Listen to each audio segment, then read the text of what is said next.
In March 1823, James Hasty reached the coast of Central America with his wife, 3 children, and the tools of his trade. In Poyais, his labor was supposed to help build a new country. He was a Scottish sawyer, a craftsman who cut timber into boards.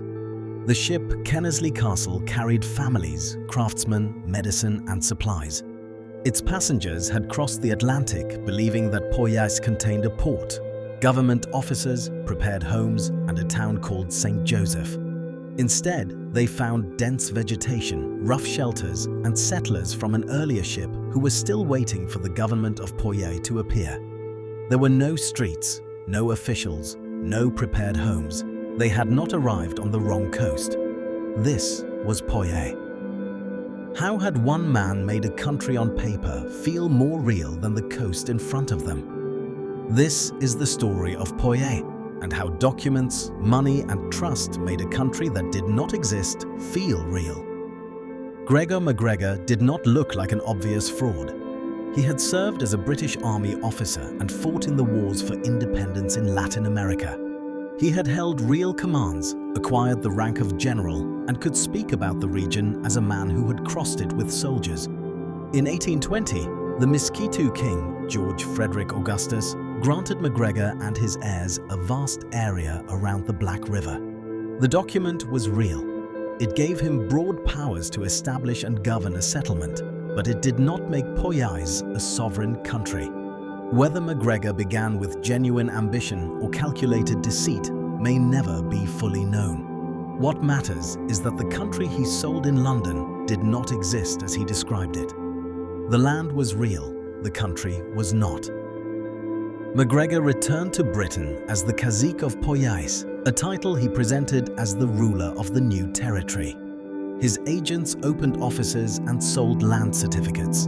Poyais had a flag, a coat of arms, official seals, and printed banknotes. Its map showed districts, rivers, and the promised capital. Then came a guidebook. Published in 1822, its 355 pages promised fertile soil, valuable timber, river gold, commercial opportunity, and a climate described as healthy for Europeans. It even explained that Mosquito Shore was named for the Miskito people, not because it had an exceptional number of mosquitoes. For a buyer in Britain, the claims appeared to support one another. The map located the land certificate. The office backed the banknotes. The guidebook turned a sales pitch into practical advice for life in a real place. Poyais acquired the paperwork of a state before its promised capital acquired a street. Paper could sell land. To borrow like a country, Poyais needed London to treat it like one. The timing helped. London was already caught up in a boom in loans from the newly independent states of Latin America. Colombia, Peru, and Chile were borrowing there, often at 6% interest.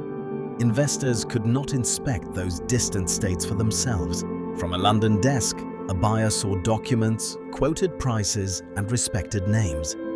Poyais entered the same market with a loan worth £200,000. For £80, an investor could buy a bond with a face value of £100. It promised £6 a year in interest.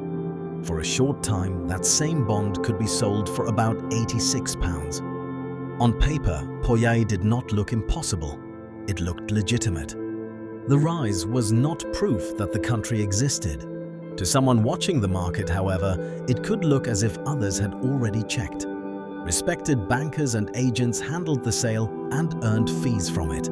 The signs looked independent. Nearly all of them led back to MacGregor. But bonds were only part of the offer. MacGregor also sold land, jobs, status, and a new beginning. For skilled workers and families with limited prospects at home, Poyais appeared to be a place that needed them. James Hasty was not traveling there as a tourist. A country that needed houses also needed a sawyer. Doctors, craftsmen, and laborers were promised work. Others were promised positions in the new government.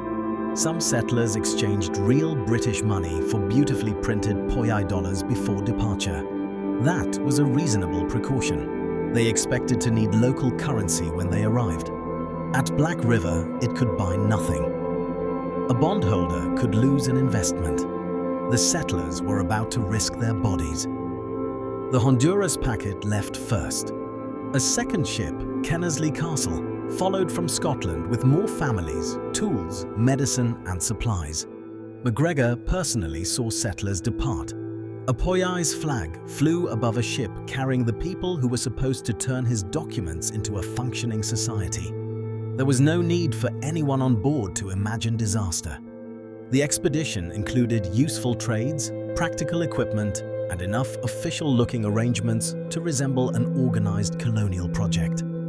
Their money had been exchanged, their possessions had been loaded. The Atlantic was now closing behind them. The first settlers reached Black River and found no town waiting for them. Even then, they did not simply collapse.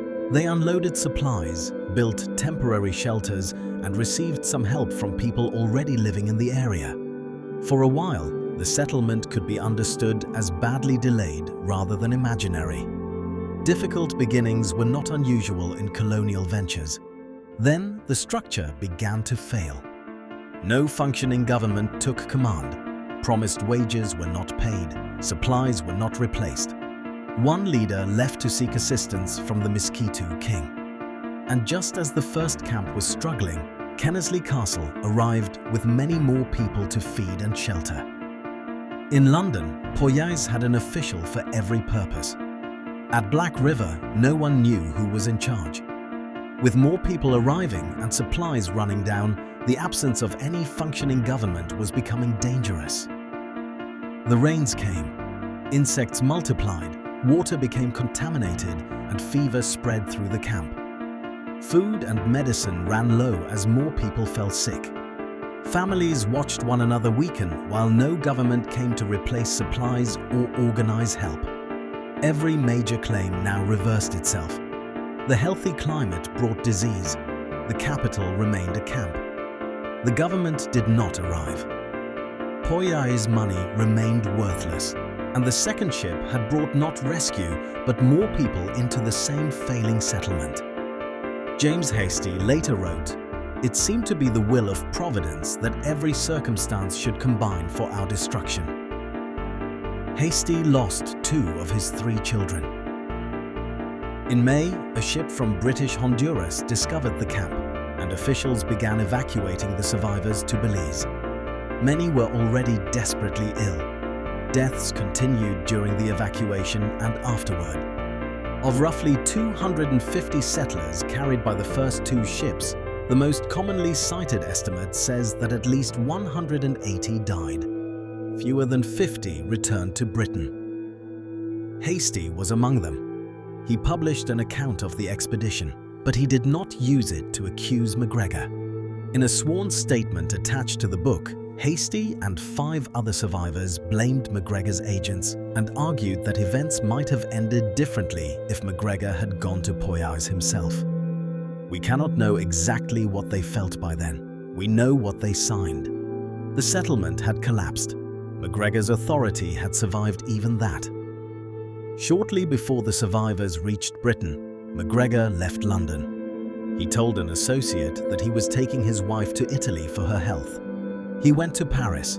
There he prepared a French version of Poyais and began attracting another group of settlers. This time, the scheme met an ordinary administrative obstacle.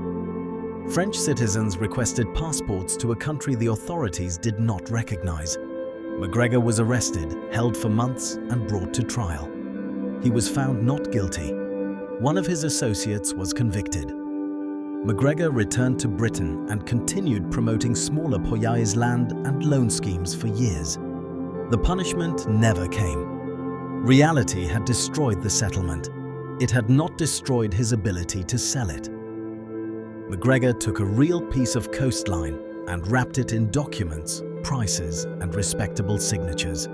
In London, those signs appeared to confirm one another and made Poyais feel real. Even after the settlement collapsed, 6 survivors publicly defended the man who had sold them Poyais. At Black River, that trust became fatal. For more of the wildest true stories about money, subscribe to Money Stories.